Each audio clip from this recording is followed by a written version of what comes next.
Welcome to భక్తి ధర్మ మార్గం. స్త్రీలు లేదా పురుషులు ప్రతి ఒక్కరూ స్నానం చేసేటప్పుడు కొన్ని పొరపాట్లు చేస్తూ ఉంటారు. అయితే తెలిసి కొన్ని పొరపాట్లు చేస్తే, తెలియక కొన్ని పొరపాట్లు చేస్తూ ఉంటారు. అయితే ఎటువంటి పొరపాట్లు చేస్తే మనకి అష్ట కష్టాలు పడతామో, నెగిటివ్ ఎనర్జీ మనకి వస్తుందో ఇప్పుడు ఈ వీడియోలో తెలుసుకుందాం. స్త్రీలు లేదా పురుషులు నగ్నంగా స్నానం చేస్తున్నారా? ఇక ఆ తప్పు చేయవద్దు. వేద గ్రంథాల్లో స్నానానికి కొన్ని పద్ధతులు ఉన్నాయని, దాని గురించి నిజం తెలుసుకోవాలని ప్రతి ఒక్కరు స్నానం చేసే పద్ధతిని తెలుసుకోవాలి. అయితే స్నానం చేసేటప్పుడు తెలియక కొన్ని పొరపాట్లు చేస్తూ ఉంటారు. స్నానం చేసేటప్పుడు మనం చేసే కొన్ని తప్పులు మనకు కొత్త సమస్యలు తెస్తాయి. ఆ సమస్యల వల్ల మనం ఎన్నో ఇబ్బందులు, అనారోగ్య సమస్యలు తలెత్తుతూ ఉంటాయి. అయితే మనం స్నానం చేయటం వల్ల, అది నగ్నంగా స్నానం చేయటం వల్ల నెగిటివ్ ఎనర్జీ ఎక్కువ అవుతుందని పురాణాల్లో చెప్పారు. వేద గ్రంథాల ప్రకారం కొన్ని పద్ధతులుగా స్నానం చేయాలని, ఆ పద్ధతుల ప్రకారమే స్నానం ఆచరిస్తే మనకి మంచి జరుగుతుందని, ప్రతి ఒక్కరి జీవితంలో ఉదయం లేచినప్పటి నుండి రాత్రి పడుకునే వరకు చేయవలసిన అనేక ముఖ్యమైన పనులు ఉంటాయి. ముఖ్యంగా వంట చేయటం, భోజనం చేయటం, పనికి వెళ్ళటం, స్నానం చేయటం, గోళ్ళు కత్తిరించుకోవటం వంటివి అందులో ముఖ్యమైనవి. మన జీవితంలో జరిగే ప్రతి కార్యం చుట్టూ కొన్ని నిజాలు, నమ్మకాలు ఉన్నాయి. మన పూర్వీకులు ఎప్పటి నుంచో మనకి కొన్ని పద్ధతుల గురించి చెబుతూ ఉన్నారు. నిజానికి ఆ పద్ధతులు వాళ్ళు మనకి పాటించవలసిందిగా పురాణాల్లో రాసి లిఖించబడ్డాయి. మన పూర్వీకులు కూడా ఆ పద్ధతులను పాటించి అవి మనల్ని పాటించాలని పూర్వీకులు చెబుతూ ఉంటారు. ఉదయాన్నే స్నానం చేయాలని అందరి ఇళ్లలో చెబుతూ ఉంటారు. కొందరికి సాంప్రదాయంలో స్నానం చేయకుండా వంటగదిలోకి కూడా వెళ్ళరు. గుడిలోకి వెళ్ళాలన్నా అత్యంత జాగ్రత్తగా వెళ్ళాలని మన శాస్త్రంలో చెబుతుంది. స్నానం చేయటం అంటే శుభ్రంగా ఉండటం. స్నానం చేయటం వల్ల శరీరంలో శుభ్రపడటమే కాకుండా మనసు కూడా రిలాక్స్ అవుతుంది. ఉదయాన్నే స్త్రీలు స్నానం చేయాలి, తలస్నానం చేయాలని అందరి ఇళ్లలో చెబుతూ ఉంటారు. ముఖ్యంగా ప్రత్యేకించి స్త్రీలే ఎందుకు తలస్నానం చేయాలి? స్త్రీలు రాత్రి శృంగార సమయంలో పాల్గొని ఉంటారు. పెళ్ళైన స్త్రీలు అలా ఉంటారు కాబట్టి ఇంట్లో ముఖ్యమైన పాత్ర పెళ్ళైన స్త్రీ, ఆ ఇంటి ఇల్లాలు. ఇంటి ఇల్లాలు ఉదయాన్నే తలస్నానం చేసి పూజ గదిలోకైనా వంటగదిలోకైనా వెళ్ళాలని, అలా చేస్తే ఇంటికి మంచి జరుగుతుందని, ఇంట్లోకి నెగిటివ్ ఎనర్జీ బదులు పాజిటివ్ ఎనర్జీ వస్తుందని, ఇంట్లో తలస్నానం చేసి ఇంట్లో పూజ చేయటం వల్ల, వంటగదిని శుభ్రం చేసి వంటగదిలో వంట చేయటం వల్ల లక్ష్మీదేవి ఆకర్షించబడుతుందని చెబుతూ ఉంటారు. అదే మనం స్నానం చేయకుండా ఇల్లంతా తిరగటం వల్ల ఆ ఇంట్లోకి లక్ష్మీదేవి బదులు దరిద్ర దేవత ఆకర్షిస్తుందని, అందుకే ముఖ్యంగా ఆ ఇంటి ఇల్లాలు తలస్నానం చేయమని పెద్దలు చెబుతూ ఉంటారు. అయితే ఇంట్లో పురుషుడు కూడా ముఖ్య పాత్ర పోషిస్తూ ఉంటాడు.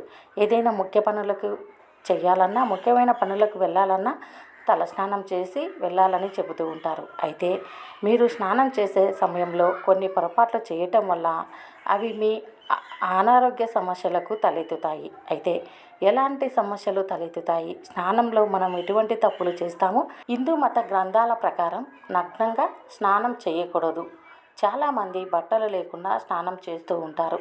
నగ్నంగా స్త్రీ లేదా పురుషుడు స్నానం చేయటం జీవితంలో ఇబ్బందులను తెచ్చిపెడుతుందని అంటారు.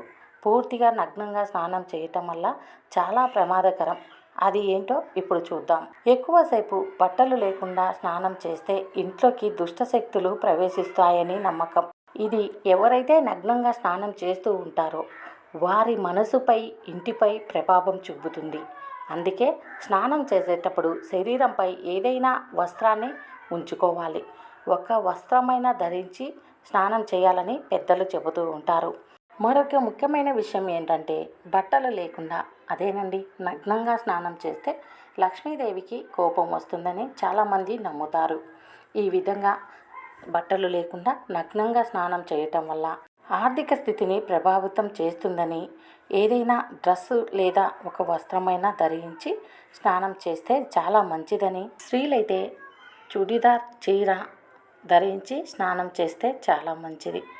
పురుషులు చొక్కా, కనీసం టవలైనా వేసుకొని స్నానం చేయాలని పెద్దలు చెబుతూ ఉన్నారు. నగ్నంగా స్నానం చేయటం వల్ల మనకి నెగిటివ్ ఎనర్జీ ఆకర్షిస్తుందని, మన ఒంటిని ఆకర్షించి మనకి ఆర్థికంగాను అనారోగ్య సమస్యలుగాను మనకి ఏర్పడతాయని చెబుతూ ఉంటారు. మరొక ముఖ్యమైన విషయం ఏంటంటే, నగ్నంగా స్నానం చేయటం వల్ల కొన్నిసార్లు పితృదోషం వస్తుంది. బట్టలు లేకుండా స్నానం చేస్తే పూర్వీకులకు కోపం వస్తుంది. దీనివల్ల మీరు జీవితంలో కొన్ని సమస్యలు ఎదుర్కోవాల్సి వస్తుందంటారు పెద్దలు.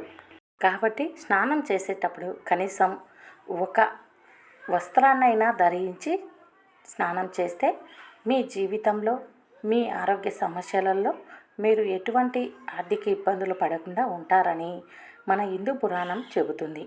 ప్రత్యేకించి నగ్నంగా స్నానం చేసే వారికే ఇటువంటి నియమాలన్నీ ఉన్నాయి. అయితే స్త్రీలైనా పురుషులైనా ఎవరైనా సరే ఈ నియమాలను పాటిస్తే మీరు ఆర్థిక ఇబ్బందుల నుంచి తప్పించుకోవచ్చు. ఉదాహరణకి ఒక చిన్న కథ ద్వారా నగ్నంగా స్నానం చేస్తే మనం ఎటువంటి సమస్యలు తలెత్తుతాయో ఇప్పుడు తెలుసుకుందాం. ద్వాపర యుగంలో గోపికలందరూ ఒక సరస్సు నదిలో స్నానం చేస్తూ ఉంటారు. అలా స్నానం చేస్తున్న గోపికలు వివస్త్రలై అంటే నగ్నంగా స్నానం చేస్తూ ఉంటారు. కృష్ణుడు అది చూసి వారి బట్టలు దాచేస్తాడు. అది చూసిన గోపికలు కృష్ణుణ్ణి ఎంతగానో వేడుకుంటారు. కృష్ణుడు వారికి నగ్నంగా సరస్సులో స్నానం చేయటం వల్ల మీకు పాపం వస్తుందని, అందుకే నగ్నంగా ఇంట్లో అయినా ఏ సరస్సులో అయినా నదిలో అయినా స్నానం చేయకూడదని వాళ్ళకి బోధ చేసి బట్టలు తిరిగి ఇచ్చేస్తాడు. కృష్ణుడు చెప్పిన మాటలు విన్న గోపికలు ఇకపై మేము నగ్నంగా ఏ సరస్సులైనా నదిలో అయినా చెరువులైనా స్నానం చేయమని వేడుకుంటారు. అది విన్న శ్రీకృష్ణుడు వారికి తిరిగి బట్టలు ఇచ్చేస్తాడు.